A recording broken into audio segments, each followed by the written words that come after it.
ವಿನಯ್ ಕುಲಕರ್ಣಿ ಕೇಸ್ನ ತೀರ್ಪು ಏಪ್ರಿಲ್ 15ಕ್ಕೆ ಮುಂದೂಡಿಕೆ.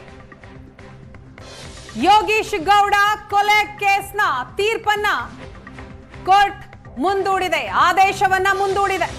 ಏಪ್ರಿಲ್ 15ಕ್ಕೆ ಮುಂದೂಡಿಕೆ ಮಾಡಲಾಗಿದೆ.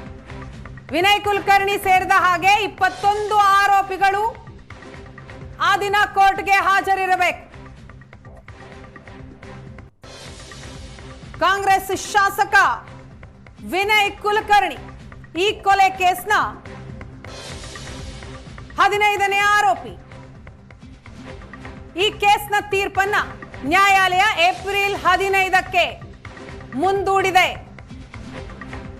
ಮುಂದಿನ ಬುಧವಾರ ತೀರ್ಪು ಪ್ರಕಟ ಆಗತ್ತೆ.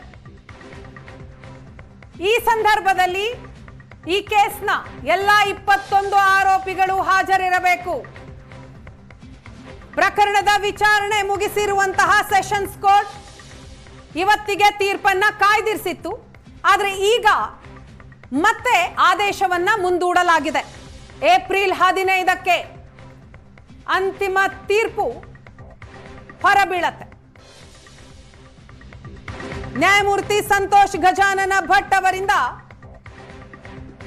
ಇವತ್ತು ತೀರ್ಪು ಪ್ರಕಟ ಆಗಬೇಕಾಗಿತ್ತು. ಆದರೆ ತೀರ್ಪನ್ನ ಏಪ್ರಿಲ್ 15ಕ್ಕೆ ಮುಂದೂಡಲಾಗಿದೆ. 2016 ಜೂನ್ 15ರಂದು ಧಾರವಾಡದಲ್ಲಿ ನಡೆದಿದ್ದಂತಹ ಯೋಗೇಶ್ ಗೌಡ ಕೊಲೆ ಕೇಸ್ನ ತೀರ್ಪನ್ನ ಸೆಷನ್ಸ್ ಕೋರ್ಟ್ ಮುಂದೂಡಿದೆ. ಏಪ್ರಿಲ್ 15ಕ್ಕೆ ಮುಂದೂಡಿ ಈಗಷ್ಟೇ ಆದೇಶವನ್ನ ಹೊರಡಿಸಿದೆ. ಈ ಬಗ್ಗೆ ಡೀಟೇಲ್ಸ್ ಕೊಡ್ತಾರೆ ನಮ್ಮ ಪ್ರತಿನಿಧಿ ರಮೇಶ್, ಈಗ ಸಂಪರ್ಕದಲ್ಲಿದ್ದಾರೆ. ರಮೇಶ್, ಇವತ್ತು ತೀರ್ಪು ಪ್ರಕಟ ಆಗಬೇಕಾಗಿತ್ತು, ಈಗ ಮತ್ತೆ ಆದೇಶವನ್ನ ಮುಂದೂಡಲಾಗಿರುವಂತದ್ದು, ಏನ್ ಕಾರಣ? ವೀಣಾ, ಅಂದ್ರೆ ವಿನಯ್ ಕುಲಕರ್ಣಿ ಆರೋಪಿಯಾಗಿರುವಂತಹ ಯೋಗೇಶ್ ಗೌಡ ಕೊಲೆ ಪ್ರಕರಣಕ್ಕೆ ಸಂಬಂಧಪಟ್ಟಂತೆ ಸಿಬಿಐ ತನಿಖೆ ನಡೆಸಿ ಚಾರ್ಜ್ ಆಗಿತ್ತು. ಅದರ ಟ್ರಯಲ್ ಮುಕ್ತಾಯ ಆಗಿ ಕಳೆದ ವಾರ ಜನಪ್ರತಿನಿಧಿಗಳ ವಿಶೇಷ ನ್ಯಾಯಾಲಯ ಇವತ್ತಿಗೆ ಅಂದ್ರೆ ಏಪ್ರಿಲ್ 9ಕ್ಕೆ ತೀರ್ಪನ್ನ ನೀಡೋದಾಗಿ ಕಾಯ್ದಿರಿಸಿದ್ರು. ಅಂದ್ರೆ ಇದೊಂದು ಸುದೀರ್ಘವಾದಂತಹ ಪ್ರಕರಣ ಆಗಿರುವಂತದ್ದು. 21 ಜನ ಆರೋಪಿಗಳಿದ್ದಾರೆ. ಎಲ್ಲಾ ಆರೋಪಿಗಳ ಅಂದ್ರೆ ಆರ್ಗ್ಯುಮೆಂಟ್ಗಳಾಗಿರುವಂತದ್ದು, ಸೈಟೇಷನ್ಗಳು, ಅಂದ್ರೆ ಸುದೀರ್ಘವಾದಂತಹ ಪ್ರಕರಣ ಆರ್ಗ್ಯುಮೆಂಟ್ ಆಗಿತ್ತು. ಅದೆಲ್ಲವನ್ನು ಕೂಡ ಜಡ್ಜ್ಮೆಂಟ್ ಅಲ್ಲಿ ಬರ್ಸ್ಬೇಕಾಗತ್ತೆ. ಸೊ ಹಾಗಾಗಿ ಇವತ್ತು ಕೋರ್ಟ್ ಮುಂದೆ ಈ ಪ್ರಕರಣ ಬಂದ ಸಂದರ್ಭದಲ್ಲಿ ನ್ಯಾಯಾಧೀಶ ಹೇಳುವಂತಹದ್ದು ಅಂದ್ರೆ ಈ ತೀರ್ಪನ್ನ ಮುಗಿಸ್ಲಿಕ್ಕೆ ಸಣ್ಣದ ಸಮಯ ಬೇಕಾಗಿದೆ. ಹಾಗಾಗಿ ಇವತ್ತು ತೀರ್ಪನ್ನ ನೀಡಲಿಕ್ಕೆ ಸಾಧ್ಯ ಆಗ್ತಾ ಇಲ್ಲ. ಹಾಗಾಗಿ ಮತ್ತೊಂದು ದಿನವನ್ನ ಮತ್ತೊಂದು ದಿನಕ್ಕೆ ನಾನು ಮಾಡ್ತೇನೆ ಅನ್ನುವಂಥದ್ದು. ಅಂದ್ರೆ ನಾಳೆ ಒಂದಿನ ಬಿಟ್ರೆ ಮತ್ತೆ ಶನಿವಾರ ಭಾನುವಾರ ರಜೆಗಳಿರೋದ್ರಿಂದ ನೆಕ್ಸ್ಟ್ ಡೇಟ್ ಇರುವಂತಹದ್ದೇ 15ಕ್ಕೆ. ಹಾಗಾಗಿ 15ಕ್ಕೆ ನಾ ಆದೇಶವನ್ನ ಮಾಡ್ತೇನೆ ಅನ್ನುವಂಥದ್ದನ್ನ ನ್ಯಾಯಾಧೀಶರಾಗಿರುವಂತಹ ಸಂತೋಷ್ ಗಜಾನನ ಭಟ್ ಅವರು ಹೇಳುವಂತದ್ದು. ಅಂದ್ರೆ ಈ ಪ್ರಕರಣ ಇದೆ ಸಾಕಷ್ಟು ಪ್ರಾಮುಖ್ಯತೆಯನ್ನ ಪಡ್ಕೊಂಡಿರುವಂತದ್ದು. ಅದರಲ್ಲಿ ಧಾರವಾಡದಲ್ಲಿ ಈ ಕೊಲೆ ಆದಂತಹ ಸಂದರ್ಭದಲ್ಲಿ ರಾಜಕೀಯದ ವೈಷಮ್ಯಕ್ಕೆ ಕೊಲೆ ಆಯ್ತು ಅನ್ನುವಂಥದ್ದು. ಅದನ್ನ ಲೋಕಲ್ ಪೊಲೀಸರು ತನಿಖೆ ನಡೆಸಿ ಎಲ್ಲೊಂದ್ ಕಡೆ ದಾರಿ ತಪ್ಪಿಸುವಂತದ್ದು. ಅದಾದ್ಮೇಲೆ ಸಿಬಿಐಗೆ ಬಂತು.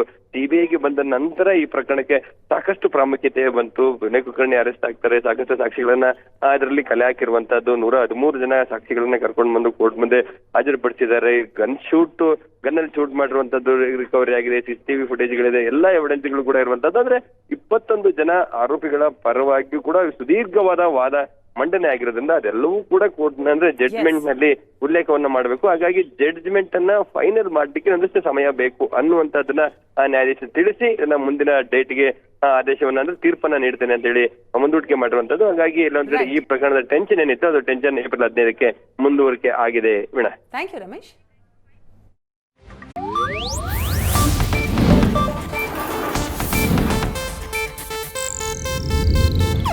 ಇದು ಏಷ್ಯಾನೆಟ್ ನ್ಯೂಸ್ ನೆಟ್ವರ್ಕ್ ಪ್ರಸ್ತುತಿ.